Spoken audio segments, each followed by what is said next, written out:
So welcome to another crochet tutorial with Cozy Rosie UK. Today I am showing you how to stitch up this super cute Santa napkin ring.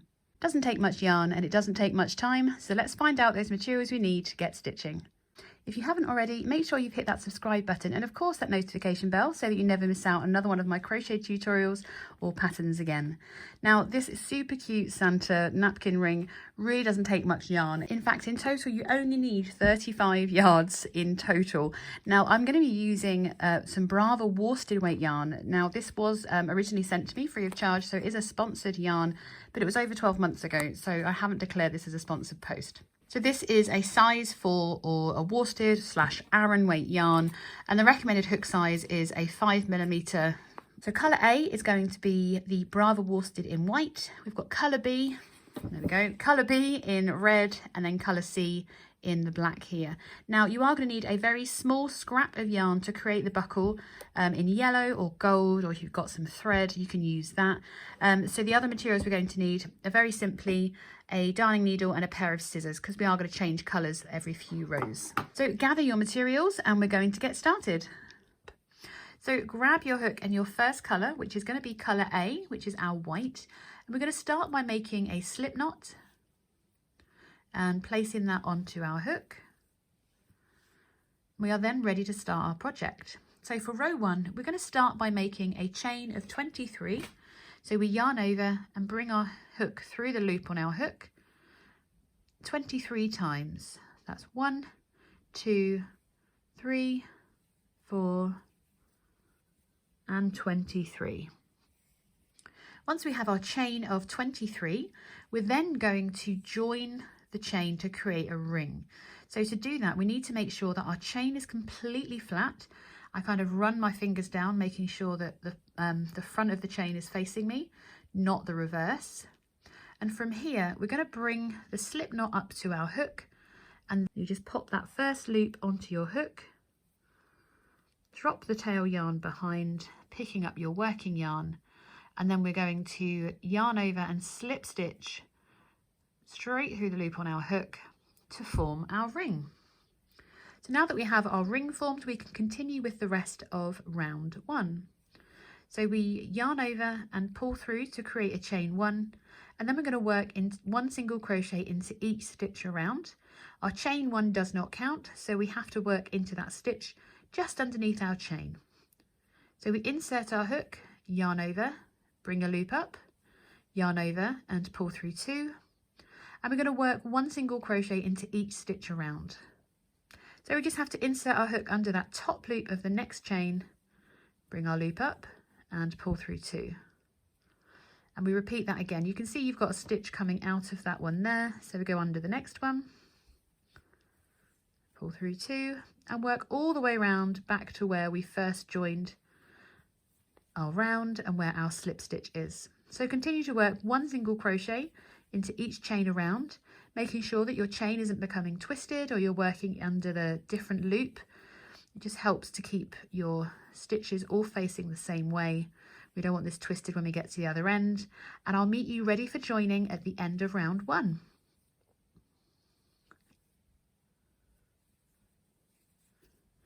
Now at the end of round 1, we need to change colours, and the best way to change colour is before we finish the last stitch of the round. So I'm just going to pull back and rework our final stitch, showing you how to get the best colour change. So we insert our hook into the final stitch, yarn over, bring a loop up, and before we yarn over and pull through those 2 loops, we're going to grab our next colour. Now our next colour is colour B, which is the red colour, and we're going to yarn over and finish that stitch in our new colour. To tidy this loop up, we're just going to pull on that white, let them fall behind for a moment, because now we need to slip stitch to join our round. You can see that we still have our slip stitch from the previous round remaining. There's our chain 1 we did at the beginning, and this is actually our first stitch here. So you've got a slip stitch, a chain 1, and there's our first stitch that we're going to join into. So we just insert our hook under both loops, yarn over, pull through, just pinching those yarns at the back to keep them secure, and pull through the next loop. I'm going to pull on both of those to keep them nice and tight, and I'm going to work over that red one. We're going to need the white again right at the end of the project, so we're going to fasten that off in a moment. So that is the end of round 1, and we're ready to go into round 2 with our colour B. So for round 2 to 4, we're going to start with a chain of 1, and we're going to work into that same stitch as our chain 1. So we just simply, and we're going to work 1 single crochet into each stitch around. So bring up our second loop, yarn over and pull through 2. Just going to pull on that red yarn, the tail, just to tidy up any loose bits there. And then I'm going to continue to work around, working 1 single crochet into each stitch around.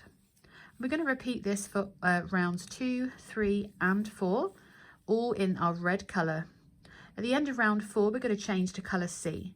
So keep working your next 3 rows, all in your colour B, working 1 single crochet into each stitch around, and I'll meet you at the end of round 4, ready to change colours.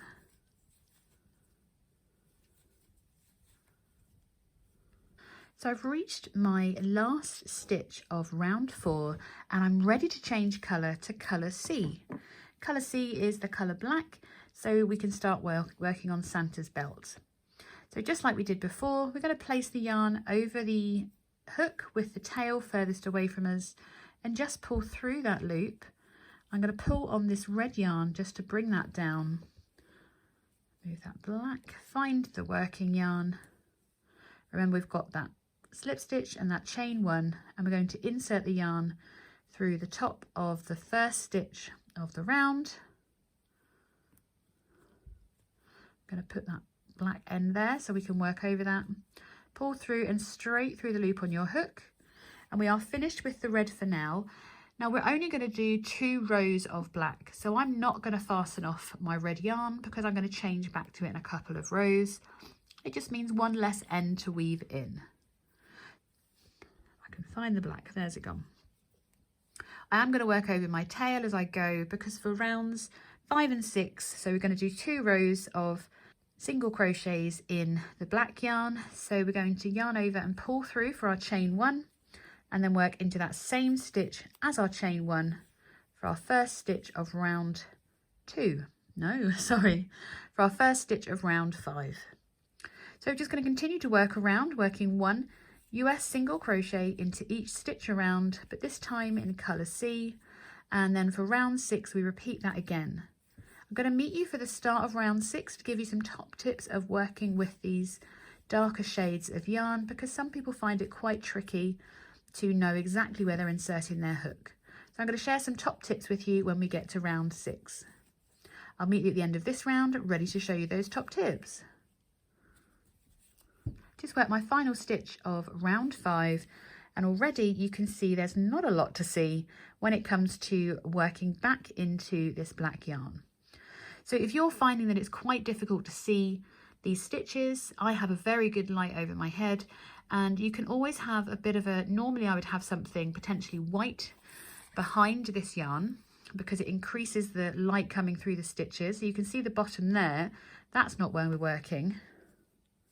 You see you've got your front loop and your back loop, so we need to insert our hook underneath the front and the back loop of our black yarn. So we're going to yarn over, pull through and straight through the loop on our hook. So that completes round 5, and already you can see, because I've got a bit of tension, you can see the whole of that stitch now, the hole in the stitch, and with that white behind, it just shines through where you need to insert that hook. If I take that white yarn away, it's not quite so obvious. So if you have your ball of white near you, just pop it behind your work so you can see what you're doing. So going into round 6, we repeat round 5. Again, we're working 1 single crochet into each stitch around. We've done our chain 1 to start. So we're going to insert our hook back into the same stitch, yarn over, bring our loop up, yarn over, pull through 2, pull your work apart, and you can see the space where you're working into your next stitch. Yarn over, pull through 2. Again, a slight pull apart, and you can see where you need to work your stitch.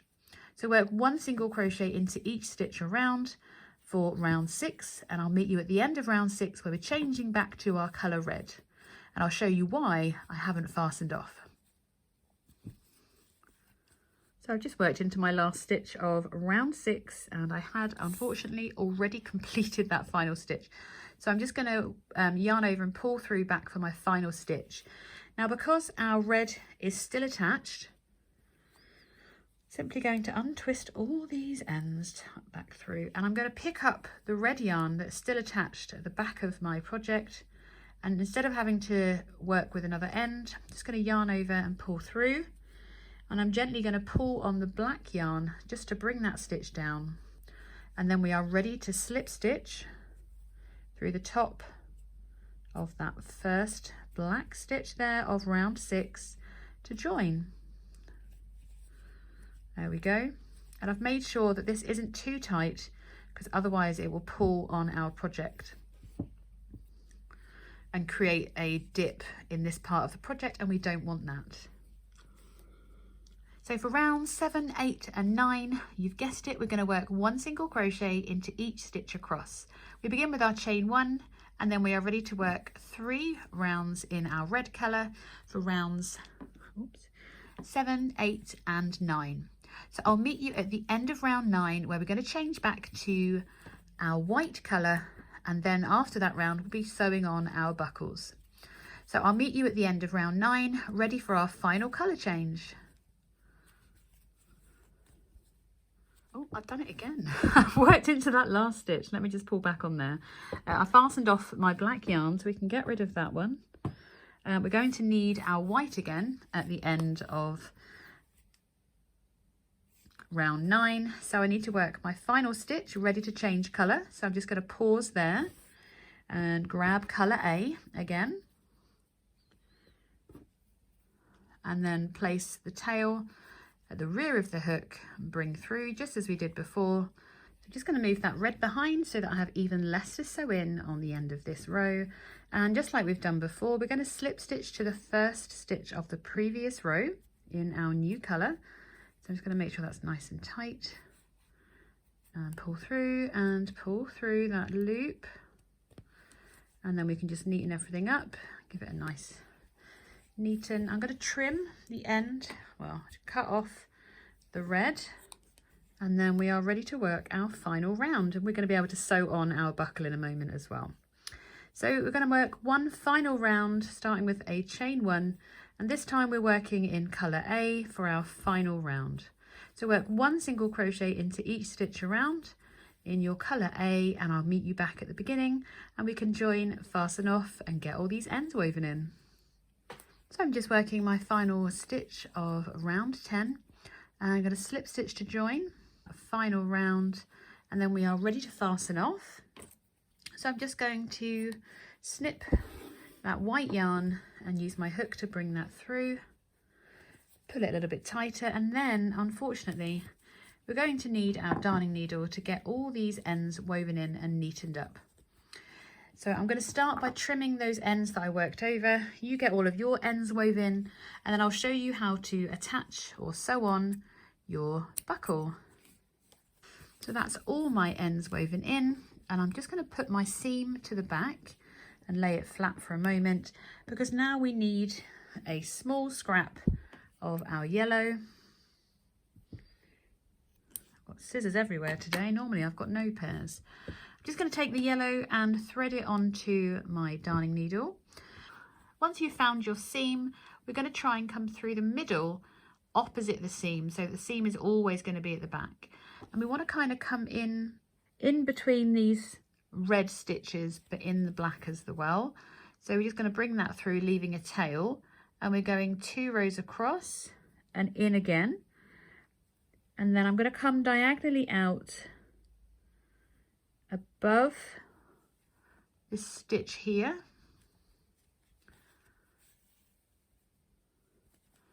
you have to pull them tightly because you want them to be a little bit loose. I'm going to go back in where we came out of that stitch, and we're going to come out 2 stitches across on the other side and just pull that through. Make sure that loop sits nicely. We can go back in to where we came out of before, and then we're coming back out at the bottom here, so another kind of cross at the back, making sure our buckle is sitting in the right place. And then finally, I've got enough thread, I have, we're going to go back in again where we were. There's our tail. So we're just going to come all the way back through. And that completes your buckle. You don't want it overly tight. You don't want it too loose either. So it's kind of getting that happy medium. Once you're happy with your placement, you can see that it's nice and secure at the back. We're simply just going to tie a little knot, but a double knot. So we're going to do one and then wrap the yarn around itself twice. So you've got like a double loop, and then you can pull tightly and it won't tighten the stitches. And that will just hold your buckle in place. So all that's left to do then is to weave in your yellow ends. I'm going to pretend that we've done that. Tuck it away. And that completes your napkin ring. So now all you need to do is get that iron out, get your napkins ironed, ready to insert to create your little table setting. So I hope you've enjoyed this quick pattern. I have no doubt that you'll be making more of these so that you can have one at each place setting on the table and have yourself a very Merry Christmas. Thank you so much for joining me for this crochet tutorial to make your very own Santa napkin ring. I'll see you all again very soon for another one of my crochet tutorials and patterns again.